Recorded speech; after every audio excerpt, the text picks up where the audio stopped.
ನನ್ನ ಹೆಸರು ಲಕ್ಷ್ಮೀದೇವಿ ಅಂತ. ನಂದು ಕಂಪನಿ ಬಂದು ಶ್ರೀ ಸಿದ್ದೇಶ್ವರ ಕೋಟರ್ಸ್. ನಂದು ಕಂಪನಿ ಬಂದು 1999ನಲ್ಲಿ ನಾನು ಸ್ಟಾರ್ಟ್ ಮಾಡಿದ್ದು.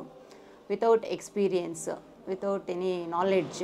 ಆ್ಯಕ್ಚುಲಿ ಬೇರೆಯವ್ರ ಜೊತೆ ಅಂದರೆ ನನ್ನ ಬ್ರದರ್ ಜೊತೆ ಸ್ಟಾರ್ಟ್ ಮಾಡಿದ್ದು. ಬಟ್ ಆಫ್ಟರ್ 6 ಮಂತ್ಸು ನಾನು ನನ್ನ ಬ್ರದರ್ ಸಪ್ರೇಟ್ ಆಗಿದ್ದರಿಂದ ನಾನೇ ಅದನ್ನು ಕಂಟಿನ್ಯೂ ಮಾಡ್ತಾ ಇದ್ದೀನಿ.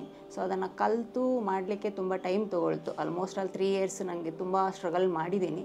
ಬಟ್ ಆಫ್ಟರ್ 3 ಇಯರ್ಸಿಂದ ಇಲ್ಲಿವರೆಗೆ ಏನಿದೆ ಒಂದು 22 ಇಯರ್ಸು ಇಟ್ಸ್ ಓಕೆ, ನನಗೇನು ತೊಂದರೆ ಆಗಿಲ್ಲ. ನಂದು ಬಂದು job work, powder coating and PVC coating ಕೂಡ ಮಾಡ್ತೀವಿ ನಾವು. ಪೌಡ್ರು ಕೋಟಿಂಗ್ ಬಂದು all MS materials, storage racks, pallets, all MS materials and GA sheets ಎಲ್ಲದನ್ನು ಮಾಡ್ತೀವಿ. PVC ಕೋಟಿಂಗ್ ಬಂದು ಸಾಫ್ಟ್ ಅಂದರೆ ಹ್ಯಾಂಡಲ್ಸು, ಕಿಚನ್ ಎಕ್ವಿಪ್ಮೆಂಟ್ಸು ಆ ಥರದಕ್ಕೆ ನಾನು PVC ಕೋಟಿಂಗ್ ಮಾಡ್ತೇವೆ. ಸೊ ನನ್ನಲ್ಲಿ ಆಲ್ಮೋಸ್ಟ್ 8 to 15 ಮೆಂಬರ್ಸ್ ಎಂಪ್ಲಾಯೀಸ್ ಇದ್ದಾರೆ. ಸೊ ಈ 25 ಇಯರ್ಸಲ್ಲಿ ನಾನು ಬಿಸ್ನೆಸ್ಸಲ್ಲಿ ತುಂಬ ಏರಿಳಿತಗಳನ್ನ ನೋಡಿದ್ದೀನಿ. ಬಟ್ ತುಂಬ ಸ್ಟ್ರಗಲ್ ಕೂಡ ಮಾಡಿದ್ದೀವಿ. ಬಟ್ ಆದರೂ ಒಂದು ರೀತಿಲಿ ಸ್ಯಾಟಿಸ್ಫ್ಯಾಕ್ಷನ್ ಇದೆ. ಯಾಕೆಂದರೆ ಒಂದು ಯೂನಿಟ್ ರನ್ ಮಾಡ್ತಿದ್ದೀವಿ, ಒಂದು 10 ಜನಕ್ಕೆ ಕೆಲಸ ಕೊಡ್ತಾಯಿದ್ದೀವಿ ಅನ್ನೋದು ಸ್ಯಾಟಿಸ್ಫ್ಯಾಕ್ಷನ್ ಇದೆ. ಸೊ ನನಗೂ ಕಸ್ಟಮರ್ಗಳು ಕೂಡ ತುಂಬ ಸಪೋರ್ಟಿವ್ ಆಗಿದ್ದಾರೆ. ಇವಾಗ ನನ್ನ ಸರ್ವೀಸು ಕ್ವಾಲಿಟಿ ಆ್ಯಂಡ್ ಇದನ್ನು ನೋಡಿ ನಂದು ಕಸ್ಟಮರ್ ಕೂಡ ಸಪೋರ್ಟ್ ಇದೆ ನಮಗೆ.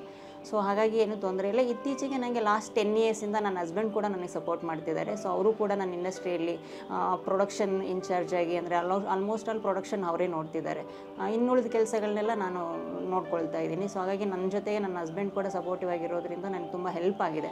ಸೊ ಇನ್ನು ನೆಕ್ಸ್ಟ್ ಜನ್ರೇಷನ್ ಈಗಿನ ಹೆಣ್ಮಕ್ಳುಗಳಿಗೆ ಬಿಸ್ನೆಸ್ಸಿಗೆ ಬರಬೇಕಂತ ಅಂದರೆ ಕಷ್ಟ ಇದೆ. ಯಾಕೆಂದರೆ ಯಾರ್ದು ಸಪೋರ್ಟ್ ಇಲ್ಲದೆ, ಈವನ್ ಫೈನಾನ್ಷಿಯಲ್ ಸಪೋರ್ಟ್ ಇಲ್ಲದೆ, ನಾವೆಲ್ಲ ಫೈನಾನ್ಷಿಯಲ್ ಸಪೋರ್ಟ್ ಇಲ್ದಲೇ ಬಂದಿರೋರು. ಸೊ ಅದು ಕಷ್ಟಗಳನ್ನ ನೋಡಿದರೆ ಈಗಿನ ಹೆಣ್ಮಕ್ಳುಗಳಿಗೆ ಸ್ವಲ್ಪ ಸಬ್ಸಿಡಿ ಸಿಗುವಂಥ ಸಾಲಗಳು ಕೊಡ್ತಾರೆ, MSME ಸ್ಕೀಮ್ಗಳಲ್ಲಿ ಸಾಲಗಳು ಸಿಗುತ್ತೆ, ಮಾಡ್ಬೋದು. ಒಂದು ಧೈರ್ಯ ಬೇಕು ಹೆಣ್ಮಕ್ಳುಗಳಿಗೆ ಮಾಡಲಿಕ್ಕೆ, ಜೊತೆಗೆ ಆಸಕ್ತಿ ಕೂಡ ಇರಬೇಕು. ಅವೆರಡೂ ಇದ್ದರೆ ಹೆಣ್ಮಕ್ಳುಗಳು ಮುಂದೆ ಬರ್ಬೋದು. ಸೊ ಒಂದು ಅವ್ರ ಕಾಲ ಮೇಲೆ ಅವ್ರು ನಿಂತ್ಕೊಳ್ಳೋದಕ್ಕೂ ಅನುಕೂಲ ಆಗುವಂಥ ತುಂಬ ಸೌಲಭ್ಯಗಳಿದೆ ಇವಾಗ. ಅದನ್ನೆಲ್ಲ ಯುಟಿಲೈಸ್ ಮಾಡ್ಕೋಬೇಕಂದ್ರೆ ಈಗ ನಮ್ಮ PIA ಅಂತಗಳ ಕಡೆ ಪ್ರೋಗ್ರಾಮ್ಸ್ಗಳಿರುತ್ತೆ, ಅಂಥದನ್ನೆಲ್ಲ ಅಟೆಂಡ್ ಮಾಡಬೇಕಾಗತ್ತೆ. ಅಟೆಂಡ್ ಮಾಡಿದಾಗ ಅಟ್ಲೀಸ್ಟ್ ನಾಲೆಡ್ಜ್ ಗೊತ್ತಾಗುತ್ತೆ, ಎಲ್ಲಿ ಏನು ಸಿಗುತ್ತೆ, ಯಾವ ಸೌಲಭ್ಯ ಯಾವ ರೀತಿ ಉಪಯೋಗಿಸ್ಕೋಬೋದು ಅಂತ. ಸೊ ಆ ಥರ ಅಸೋಸಿಯೇಷನ್ಗಳಲ್ಲಿ ಒಂದು ಮೀಟಿಂಗ್ಗಳಿದ್ದಾಗ ಅಟೆಂಡ್ ಮಾಡಿ ಸೌಲಭ್ಯಗಳನ್ನ ತಿಳ್ಕೊಳ್ಳಿ, ಏನೇನು ಸಿಗುತ್ತೆ ಫೆಸಿಲಿಟೀಸ್ ಅಂತ. ಸೊ ಈ ವಿಷಯದಲ್ಲಿ ನಮ್ಮ PIAಯಿಂದ ತುಂಬ ಸಾಕಷ್ಟು ನಾಲೆಡ್ಜ್ ತಿಳಿಸೋವಂಥ ಕೆಲಸಗಳು ನಮ್ಮ PIAನವರು ಮಾಡ್ತಾ ಇದ್ದಾರೆ. ಸುಮಾರು ನಮ್ಮ ಇಂಡಸ್ಟ್ರಿಗೆ ಬೇಕಾಗಿರುವಂಥ ಪ್ರತಿಯೊಂದು ಪ್ರೋಗ್ರಾಮ್ಗಳನ್ನ ಕಂಡಕ್ಟ್ ಮಾಡ್ತಿದ್ದಾರೆ. ಅದನ್ನು ಅಟೆಂಡ್ ಮಾಡಿ, ಜೊತೆಗೆ ಬ್ಯಾಂಕ್ಗಳಿಂದ ಏನು ಸೌಲಭ್ಯಗಳು ಸಿಗುತ್ತೆ ಅದು ಕೂಡ ಪ್ರೋಗ್ರಾಮ್ಗಳು ನಡೆಯುತ್ತೆ, ಅದನ್ನು ಕೂಡ ಅಟೆಂಡ್ ಮಾಡಿ ತಿಳ್ಕೊಳ್ಳಿ, ಮುಂದೆ ಬನ್ನಿ, ಧೈರ್ಯವಾಗಿ ಹೆಜ್ಜೆ ಇಡಿ ಅಂತ ಹೇಳಲಿಕ್ಕೆ ಇಷ್ಟಪಡ್ತೀನಿ ಹೆಣ್ಮಕ್ಳುಗಳಿಗೆ.